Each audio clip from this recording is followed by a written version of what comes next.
Hello everybody, this is Rose from Couture Cakes by Rose and Etsy shop Couture Silicone Molds. Today I'm going to show you guys how I make my ganache. As you all know, I love my ganache. I love using it to frost my cake because in my experience it is far more stable than buttercream. Buttercream and myself does not have a very good relationship. So to start with, I always use my ever-trusted rice cooker. And this rice cooker is the one that does not have the non-stick coating. So use the rice cooker that does not have non-stick coating on it.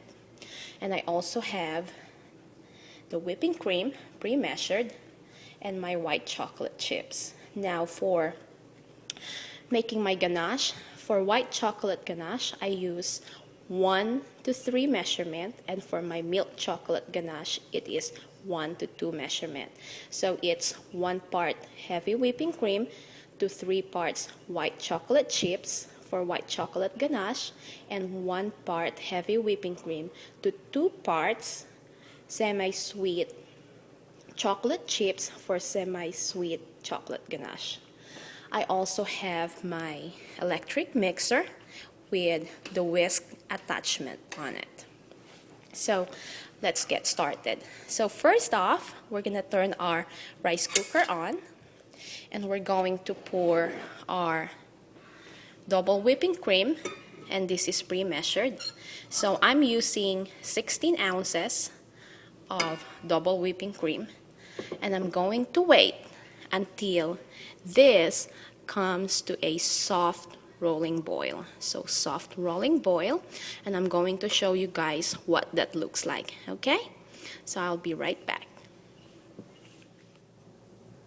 So this is what soft rolling boil looks like. So once you see your heavy whipping cream turns into this soft rolling boil, I want you guys to turn your rice cooker off, and then we are now ready to incorporate our white chocolate chips. Now remember, I had used 16 ounces of heavy whipping cream, so it's 1 to 3.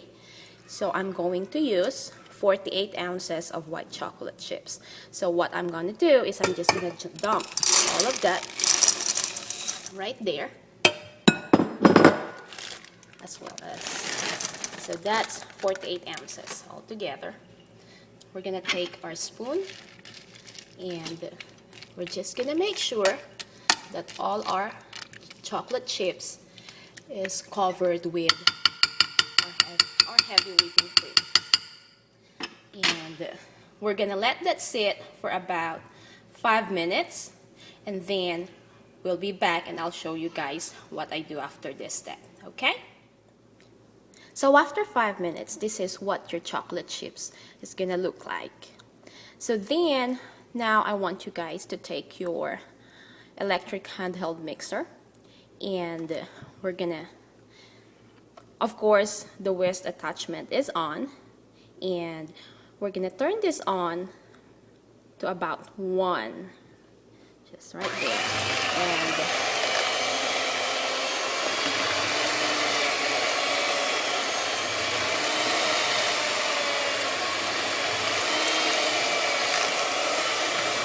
we're gonna do this until all your chocolate chips are melted and well incorporated into your cream.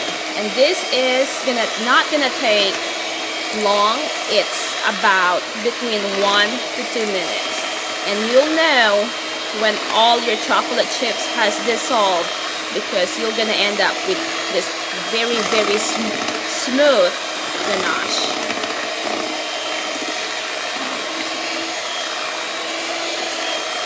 So I'm gonna keep mixing this for about 1 to 2 minutes, and then I'll be right back to show you guys what it looks like.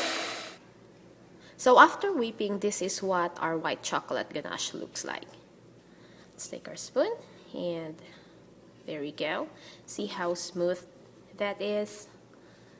So it took me about 90 seconds or 1.5 minutes of whipping to get it to this consistency.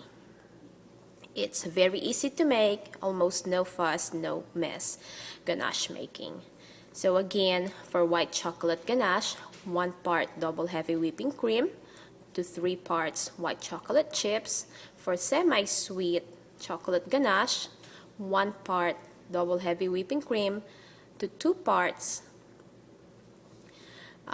semi-sweet chocolate chips. And I can now leave this to cool down at room temperature, and it's gonna get to room temperature between 3 to 4 hours. Or I can pop this in the fridge and it will take about an hour to 2 hours to cool down. When I'm in a hurry, I sometimes pop it in the freezer, but I have to keep checking it every 15 minutes and keep stirring it just so that I don't end up with hardened corners. But since I'm not in a hurry, I'm gonna leave this to cool down at room temperature, and I'll be back in about 3 to 4 hours and check on it, and it should be spreading consistency and not watery. So I'll show you guys what spreading consistency looks like with my white chocolate ganache. Okay, so see you shortly. Bye bye. So after my ganache has come down to room temperature, there's one more step that I personally like to do, and that is to whisk or whip my ganache again for about 30 seconds to 1 minute. And by doing so, I'm gonna end up with a ganache that has a consistency of a whipped cream. See how that forms a soft peak. And for me, by doing this, by whisking or whipping it again for now another 30 seconds to 1 minute, I end up with a ganache that's very soft and very smooth. But then again, that's just my personal preference, okay? So now I'm ready to use this to fill and frost my cake for our 4th of July celebration. See you guys!